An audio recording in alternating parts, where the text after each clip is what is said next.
Welcome back to gossips garage. ఏపీలో ప్రతిపక్ష నేతలకు అరెస్ట్ల భయం పట్టుకుందట. ఏ రోజు ఏ క్షణంలో తమ చేతులకు పోలీసు సంకెళ్లు పడతాయోనని తెగ టెన్షన్ పడుతున్నారట. ఎందుకంటే కూటమి ప్రభుత్వం అధికారంలోకి వచ్చిన దగ్గర నుంచి అరెస్టుల పర్వం ఊపందుకోవడంతో విపక్ష నేతల గుండెల్లో రైళ్లు పరిగెడుతున్నాయట. ముఖ్యంగా గత వైసీపీ ప్రభుత్వ హయాంలో అవినీతి అక్రమాలకు పాల్పడినట్లు ఆరోపణలు వచ్చిన నేతలకు మాత్రం కంటి మీద కునుకు ఉండడం లేదట. కూటమి సర్కార్ పాత కేసులను తోడుతుండడంతో విపక్ష నేతల వెన్నులో వణుకు మొదలైందట.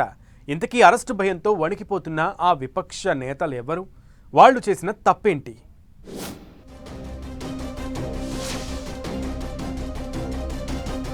ఏపీ ప్రభుత్వం స్పీడ్ పెంచింది. కొద్ది రోజులుగా విరామం ఇచ్చినట్లు కనిపించిన అరెస్టుల పరంపరకు మళ్లీ తెరలేపింది. వైసీపీ నేతలు, ఆ పార్టీకి అనుకూలంగా ముద్రపడిన వ్యక్తులు, అధికారుల అరెస్టులకు ప్రభుత్వం వేగంగా పావులు కదుపుతోంది. వరుస అరెస్టులతో వైసీపీని ఉక్కిరిబిక్కిరి చేస్తూ దూకుడును ప్రదర్శిస్తోంది. అందులో భాగంగా అప్పట్లో సంచలనం రేపిన వైసీపీ ఎమ్మెల్సీ అనంతబాబు డ్రైవర్ వీధి సుబ్రహ్మణ్యం హత్య కేసును రీఇన్వెస్టిగేషన్ చేయాలని కాకినాడ ఎస్పీకి కీలక ఆదేశాలిచ్చింది ప్రభుత్వం. ఇందుకోసం కాకినాడ ప్రత్యేక టీంను ఏర్పాటు చేశారు ఎస్పీ బిందు మాధవ్. ఈ కేసులో పునర్విచారణ కోసం కోర్టులో పిటిషన్ కూడా దాఖలు చేశారు కాకినాడ పోలీసులు. వైసీపీ ప్రభుత్వ హయాంలో విచారణ సక్రమంగా జరగలేదని మృతుడి తల్లి డీజీపీకి చేసిన ఫిర్యాదు మేరకు ప్రభుత్వం ఈ కేసును మళ్లీ విచారించి నిజాలు బయటపెట్టాలని భావిస్తోంది. అయితే ఈ కేసులో బెయిలుపై ఉన్న అనంతబాబును ఇప్పటికే వైసీపీ పార్టీ నుండి సస్పెండ్ చేసింది. అయితే అనఫిషియల్ గా ఆయన మాత్రం పార్టీ కార్యక్రమాల్లో పాల్గొంటూనే ఉంటున్నారట.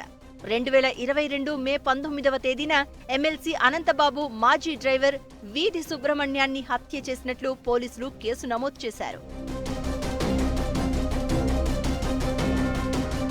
వైసీపీ హయాంలో జరిగిన అవినీతి, అక్రమాలు, నేరాలు, ఘోరాలపై కూటమి సర్కార్ ఫోకస్ పెట్టింది.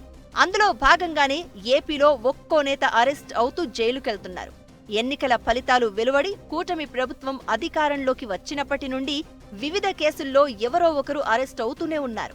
పిన్నెల్లి రామకృష్ణారెడ్డితో మొదలై నందిగం సురేష్, వల్లభనేని వంశీ, పోసాని కృష్ణమురళి వంటి వారు అరెస్ట్ అయి జైలుకెళ్లారు. మరికొందరు మాజీలు అరెస్టు భయంతో కోర్టుల చుట్టూ తిరుగుతున్నారు. ముఖ్యంగా మాజీ మంత్రి విడదల రజని, కాకాణి గోవర్ధన్ రెడ్డిలపై కేసులు నమోదవడంతో త్వరలోనే వారి అరెస్టులు ఉండే అవకాశాలు ఉన్నాయి. ఇప్పటికే విడదల రజనీపై ఉన్న కేసులో ఆమె మరిది గోపిని అరెస్ట్ చేశారు. అలాగే లిక్కర్ స్కామ్లో లిక్కర్ కేసులో మిథున్ రెడ్డి అరెస్ట్ కూడా ఉండే అవకాశాలు ఉన్నాయని సమాచారం. ఇదే కేసులో ఇప్పటికే కేసిరెడ్డితో పాటు మరో ఇద్దరిని అరెస్ట్ చేశారు సిట్ అధికారులు.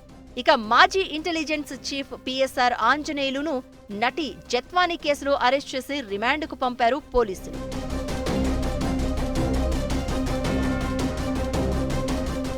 మొత్తానికి కారణం ఏదైనా, కేసులు ఏవైనా వైసీపీ నేతలకు కోర్టులు కేసులు వెంటాడడం తప్పడం లేదు.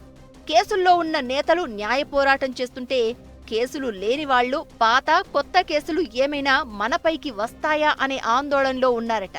ఇలా మాజీ మంత్రులు, మాజీ ఎమ్మెల్యేలే కాకుండా అటు అధికారులను సైతం అరెస్టుల భయం వెంటాడుతూనే ఉందట.